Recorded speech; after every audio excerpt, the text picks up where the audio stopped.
It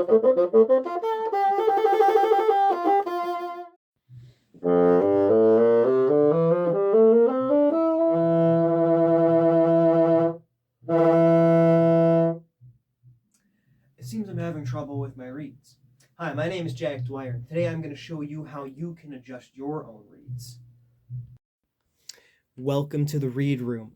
Here is everything that we might use when adjusting our reeds. So you probably aren't going to have to use all of these tools, but generally, if you're into playing the bassoon, you should probably have these tools to do anything to your reeds.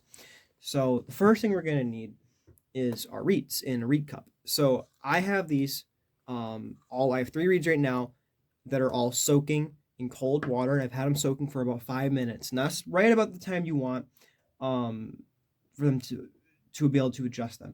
And the reason is because if we just like scrape off the cane is the wood that the reeds are made of. If we scrape the cane off when it's dry, we could really easily crack the reed and ruin it. And that cane becomes more flexible when it's wet. And so we want to do that for probably around 5 minutes with cold water. So we have that in a reed cup. So I'll do that before you get anything set up. Then we're going to need, this is our mandrel. This is specifically a holding mandrel. We're going to use that to hold it to make all of our adjustments, just so it's a little easier. And we do not want this guy. This is the forming mandrel. The forming mandrel we use to make the reeds, and we're not going to use that. And the differences between them, you can see that this guy, the slope stops right about at this mark here, and this guy just keeps going down. And if you have this guy, you could push it really far down, and we don't want to do that if the reed's already made. So that's for another time. But for now, we just want the holding mandrel. We're going to also use a plaque.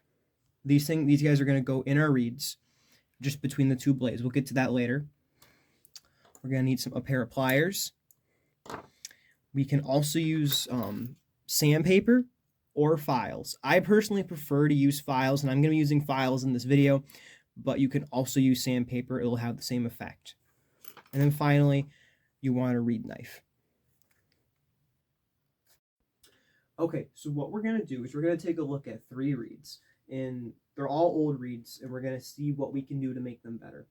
And so I actually don't know what's wrong with any of these reeds. There's probably going to be something wrong with them because they're old. And so let's try our first reed. This is a white turban on it. Turban's the bottom part here.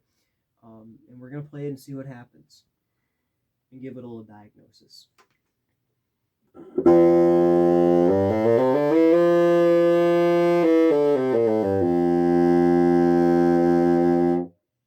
Okay, so that reed sounds pretty bad. It's tending to go very, very, very flat. But on the other hand, the tone is dark, which is nice. So it's not all bad. We can probably save this a little bit. And I think the first thing that came to my mind about this reed is that we need to adjust the wires. Okay, for this adjustment, we're going to need our mandrel and our pair of pliers. And what we're going to be doing is we're going to be adjusting these wires here. So if we take a look at our reed, these are our 2 wires we're going to adjust. This is the first wire. The first wire is the one closest to the blade, and the second wire is the one closest to the turban, which is this spot right here. And essentially, what we're going to do is we're going to take our pair of pliers, and we're going to squeeze it either side to side or top to bottom. And what that's going to do is, well, depends. So if we squeeze the top to bottom, it's going to pinch it down. You see how the blade is getting a little smaller, or the gap between the blades are getting smaller? That means that it's going to go sharper, but it's going to brighten the pitch a little bit. And that's actually what we're going to use for this reed particularly, because when we played it earlier, it was really dark, but it was super flat. So we're going to kind of just give it a little brightness to help push it up just to, 5-10 cents by closing up those blades a little bit. And if you ever want to do the opposite, give it a darker or flatter sound, you could push these 2 in side to sides. And I'm going to show you what each of those look like in a second with the pliers. And it's the exact opposite for the second wire. So the second wire, if you push those guys in side to side, it's going to close it up a little bit. See how that's getting just a little smaller? It's not getting smaller there. Yeah, it's getting a little smaller. That means if it gets smaller, you're going to get it sharper and brighter. And then the inverse, if I push them together, it's going to open it up just a little bit. See how it opened up a little bit? And again, that makes it flatter. And generally, when you adjust the first wire, the adjustments are more subtle. So I like to do the first wire a lot more than the second wire. That change is a little more drastic. So what we're going to do is we're going to put our reed on our mandrel, take our pair of pliers, and in this case, I'm going to pinch these guys together. Just give it a little squeeze. This is the top wire, by the way.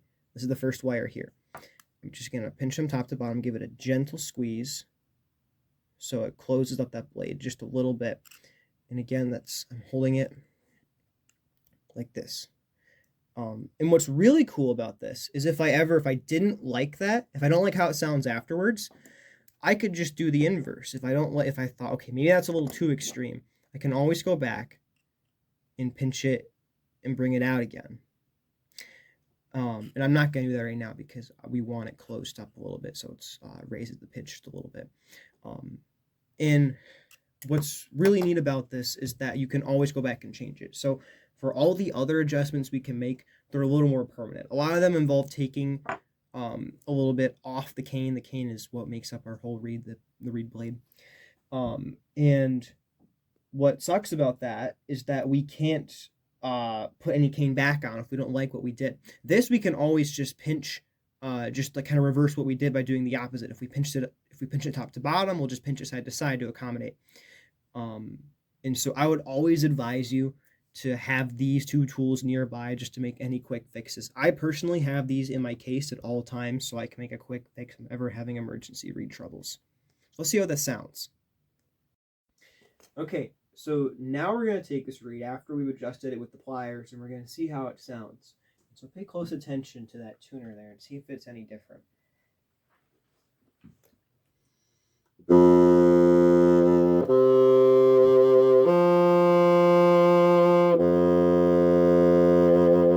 If you notice, I might have almost overdone it. It's actually pushing to be a little sharp now and has a lot brighter of a sound.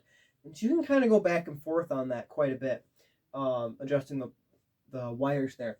But it's not always an end-all be-all solution. A lot of young bassoonists will find out about this and then use it for everything if they have any problem with the reeds. And it definitely helps a lot, but it's just a start. It's probably the first thing you can do. So like if you notice when I was tuning it there, it pushed like a couple cents sharp. It wouldn't be worth adjusting the reeds to lower that. I could use my embouchure or some of these other fixes to adjust that. So now we're going to take a look at reed 2. This is reed 2. It's orange and blue. And I don't know quite what's wrong with it, but we're going to give it a try and just see what we can do to make it sound better. This is also an old reed.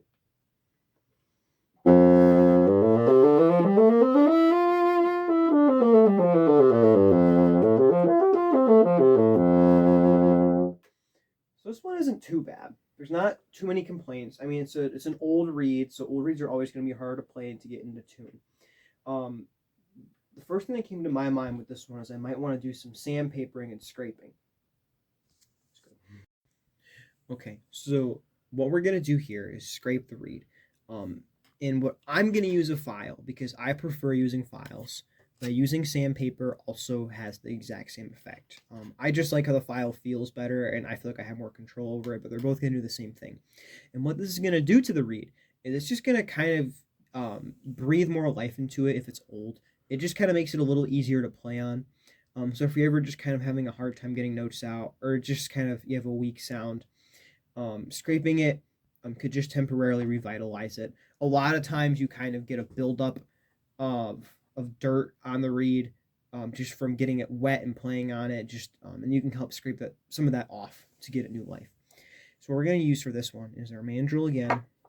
This is our plaque and a file or sandpaper, and it'll be the exact same process for both of them. I'm just going to use a file for this one. So what we're going to do is we're going to take our mandrel, we're going to put it on the reed, and then we're going to take our plaque here and we're going to put it in the tip between the two blades, like so.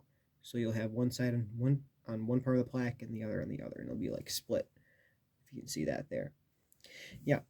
And all we're going to do, we're going to take our file, and I'm just going to gently rub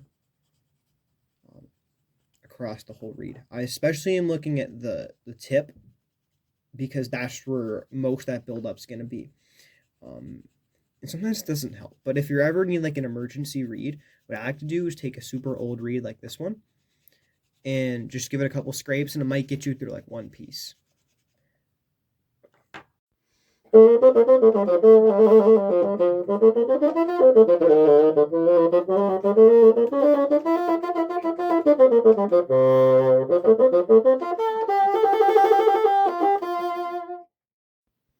now we're going to give this reed a try.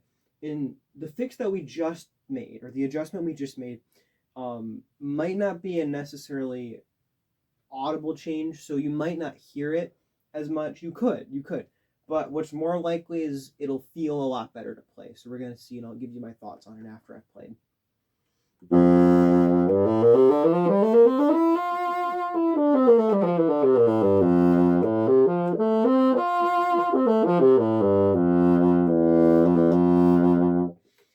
Yeah, there's a lot less resistance in this reed. Overall, it's a little brighter of a sound, which isn't what I was looking for. So that was kind of a consequence of what I just did. But the cool thing is, if I wanted to adjust it more, I could go back to that last adjustment we talked about, adjusting the wires, and I could give it a little darker sound by pinching out the blades with my pliers. So now we're going to look at one last reed, and we're going to see what we can do to it. This is a blue reed. These are all old reeds. And this one's been sitting in my case for about a month. It's been about a good month since I've played it.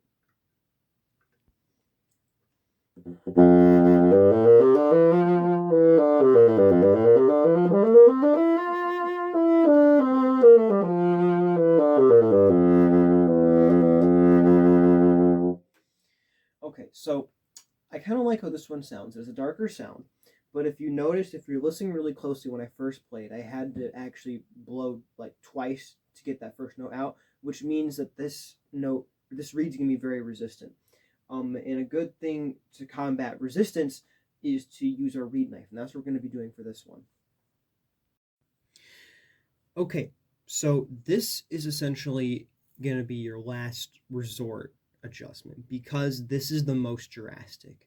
So when you do your pliers, you can always reverse the changes you made. When you file, you can't reverse it, but the changes aren't super extreme. So if you made a change you don't like, it's not the end of the world.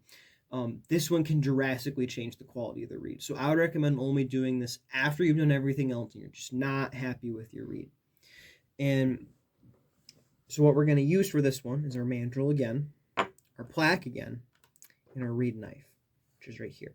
And again, we're going to be very careful with this one too, because it's also we're using a knife. So just be careful when you're making these adjustments. So the first thing we're going to do is we're going to put it on our mandrel here. We're going to put our plaque in just like last time. We're going to insert it here between the two blades. And then, so what we're going to do to hold it is careful how we hold. We got to be careful how we hold it, because we don't want to cut ourselves, and we also want to properly scrape.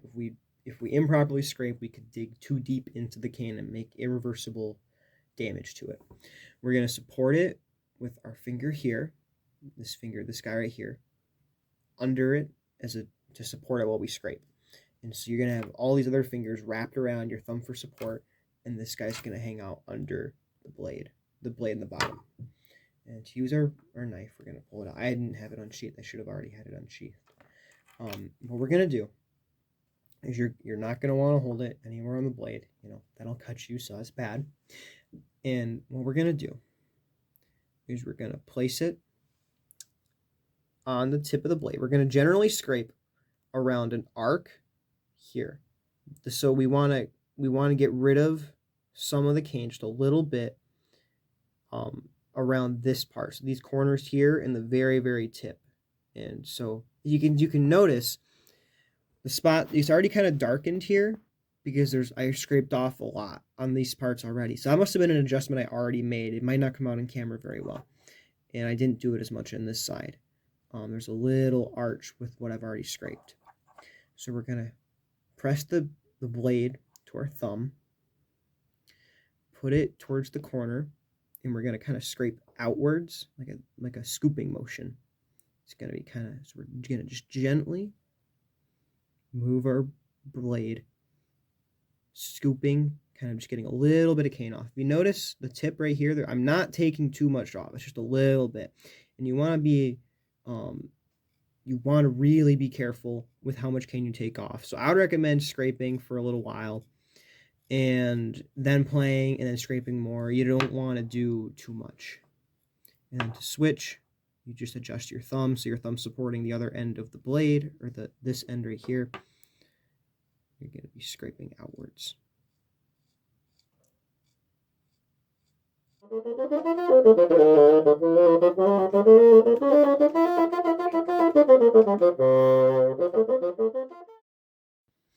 Okay, now we're going to see how this reed sounds after we've made some scraping. And what we're looking for this one is we're hoping it's less resistant. So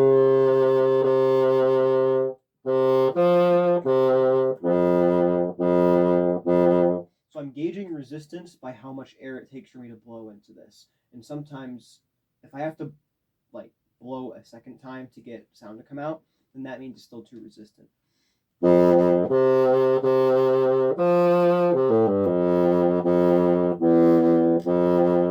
And it looks like this one's a lot better now. I'm not having any trouble getting air into the instrument.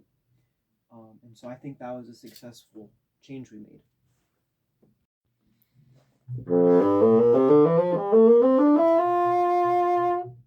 Well, it seems I fixed my issue.